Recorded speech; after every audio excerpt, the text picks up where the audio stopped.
Welcome, Louis C.K.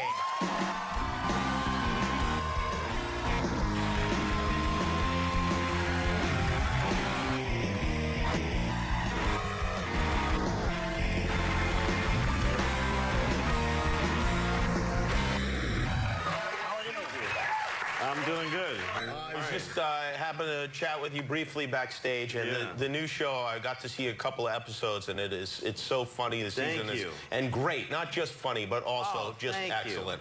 Thank you, Louis C.K. Oh, you're welcome. I have to say, one thing, though, it surprises me, because I would not have guessed this about you. Yeah, I'm kind of fat when you're known you for a while. Is in a way, you've revolutionized how things are viewed and sold on the internet. Right. You started with your stand-up special. Yeah. Which you offered exclusively on my internet, website, at louisck.com. And it was a stand-up special that I shot and put out on the site for $5 and made it easy to steal and just asked people not to. And we made $1 million in like 10 days. It worked. Yeah, it really worked. It is remarkable. It's weird.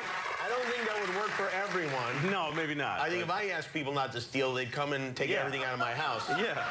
But for you, people decided not to steal. It sits there and it just sells and people enjoy it and it's cheap. It's $5. It's like if you steal something worth $5, you're a real you know?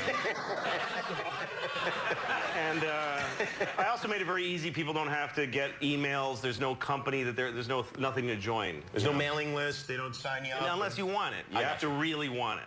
Now, what you've done with your concert tour is interesting, too, because the tickets can only be purchased on your website. Yeah, we did exactly the same thing. I'm going on tour starting in October all over the country and in theaters, but you can only buy tickets on my website. So it's the same. They're cheaper, and all those crazy ticket charges, they're just gone. We got rid of those. And maybe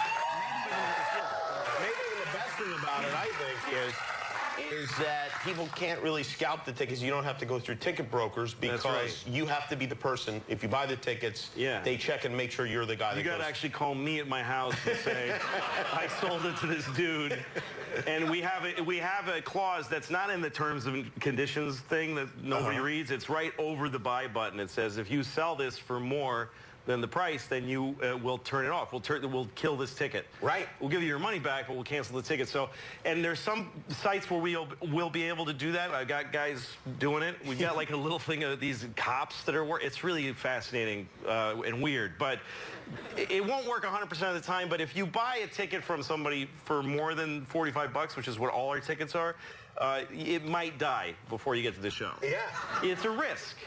When you get to the venue, they'll just go, that's no good. This ticket is no good, and you're screwed out of your money. That's right. See, I would not imagine you being so tech savvy. Are you into technology and that sort of thing? Some of it is too much, you know. Like I don't have an iPhone. I had an iPhone, and it's just so absorbing. It's just like having a pencil that can, you know, it's just too, I just want to write something down. I don't want a whole panoramic experience. And I think people are a little naive about it, what they're giving away, because like people are so excited to have geotags.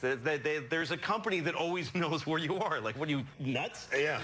And there's a new thing, the cloud. They want you to go to the cloud. And they're selling it as a great idea. You don't need your stuff. Just give it to us and we'll keep it on the cloud. It's fine. You don't have to. And you're like, really? But those are my pictures. And we'll keep it on the cloud. You pay a little rent to have it up on the cloud. And the way they're going to talk you into this is that you get to have a smaller device. Because you don't need to keep the stuff on it. You understand? That's why, like this, somebody gave me this iPhone. This is what an iPhone is right now, okay? Now, it's gonna, when they tell you you want to keep it on the cloud, they're gonna say, this is the iPhone now. The next iPhone is just gonna be this. It's just gonna be this, and it's just gonna be this thing. Because you need this to store all your movies and stuff on. But you're just gonna have this, and you just rub and go, ooh, I want to see Tom Cruise, and Tom Cruise will be all around your face. And then you want to see, Selma Hayek, and then you take it and you that's how it's going to work. I'll I'll give you $10,000 for that thing right now. Wow. All right. So that's how it's you're gonna work. reminding me a little bit of the Unabomber, but I think that's okay. I think that's all right. I won't touch that. It's Have you been enjoying your success? Because you're a guy that every comedian loved for a long time, but most people didn't know about you, and now a lot of people know about you. Yeah. And in my imagination, that doesn't work for you. I don't know. Is it a good thing? Well, it's weird. I'm at odds with it. I don't like when I'm kind of famous, and it makes me uncomfortable because I'm just a guy, and so sometimes people come up to me in the street and they say stuff, and that's kind of nice, you know. Sometimes I'm with my kids and they do it, and they just don't give a shit about my kid. They just step between me and my child and say, "Hey, dude, I want a picture," you know, or whatever. Yeah. People don't care about children. People don't respect children. If I'm with a lot of times I'll be with my daughter and she'll be crying. A lot of times she's crying. So she'll be crying because I'm a bad father. But so this happens to me a lot. My daughter's crying and some lady sticks her face in my kid's face and goes, "Why are you crying?" Great. Yeah, first of all, no one cries unless it's intensely personal. Nobody cries for something that you would just tell a stranger. "Oh, because my mother doesn't love me." Or why are you? And whenever she's crying, you are definitely not the solution with your big, red, meaty, gonna die soon face. Yes. But you did, you've gotten maybe the greatest validation you could get as a comic and an actor, which is, and not the Emmy nomination was I'm not great. sure what you're talking about. But it's being asked to be in a Woody Allen movie. That's right, yeah. That's as good as it gets. Yeah, that was really nice. Yeah. And how did that work exactly? Well, I grew up loving Woody Allen.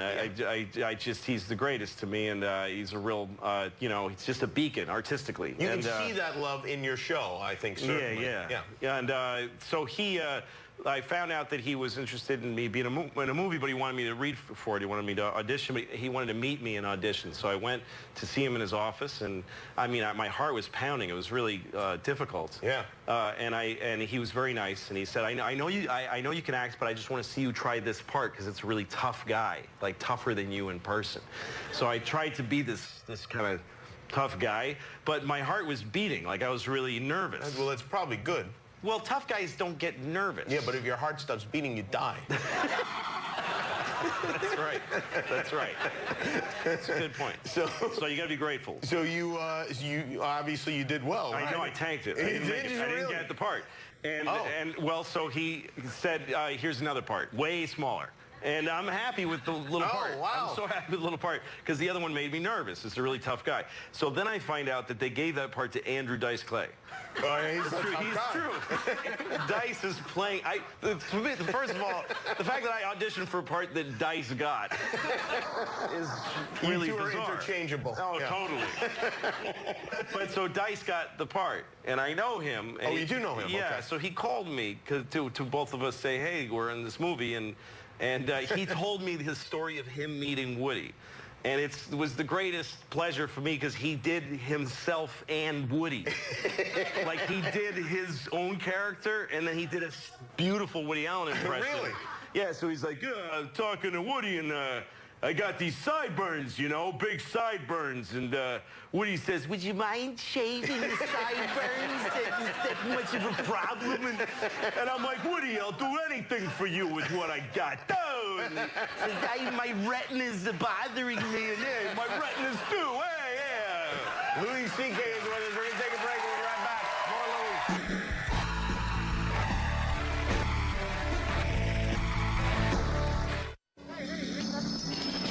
That's my car. Okay? Well, I gotta get it out of there. We're working.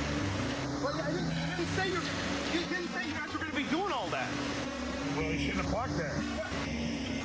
What the hell are you guys doing anyway? I don't know.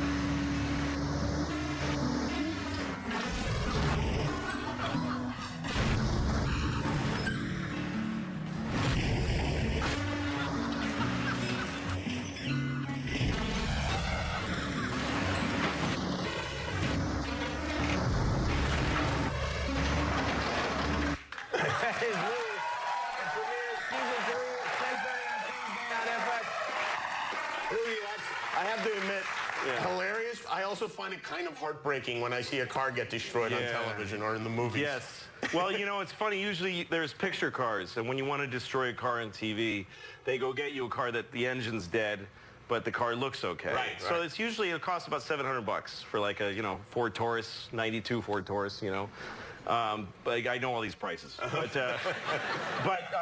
the character in the show that I am, it's me, drives a Infiniti, a black Infiniti of the current model era.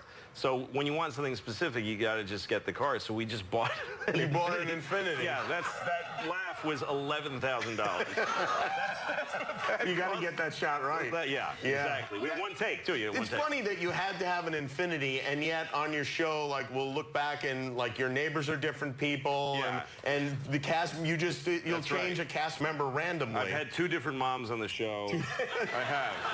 3 different sister characters that have come and gone, and a brother who has only been on 1 season. He's gone. In the second episode... But it's not like I kill the characters. It's like they never existed. They just suddenly are different people. In the second episode, your ex-wife... Yeah, first time I've had an ex-wife. ...is African-American. Yes. Which neither of your daughters is even... they're extremely white. Very, very white children.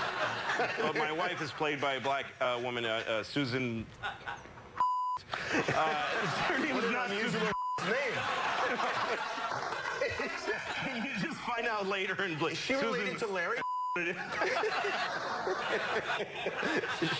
That's gotta feel horrible. She's so good. Anyway, she's really good.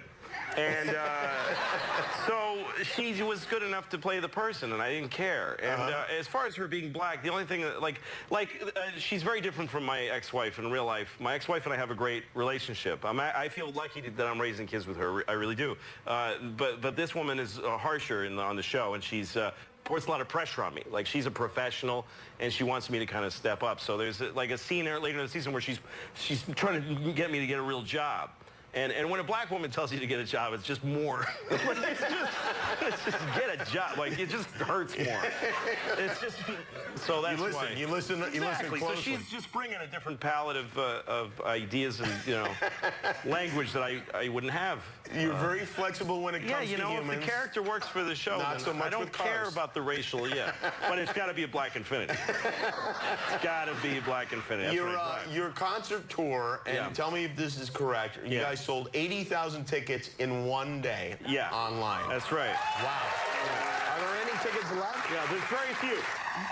15 shows sold out. We were adding shows in every city, and more than half the shows are sold out. We've made, I think, grossed like $4 million, and it just keeps going. So it'll be sold out in like a week, but then I got to do the shows. And then you got to do the shows. Yeah. All right. Well, if you want a last chance at Louis shows, you go to louisck.com or louisck.net. Either one, louisck.com or net. Doesn't matter. It's Louis, no E on it, but the show is called Louis with an E. That's He's a very confusing man, but funny. Third season.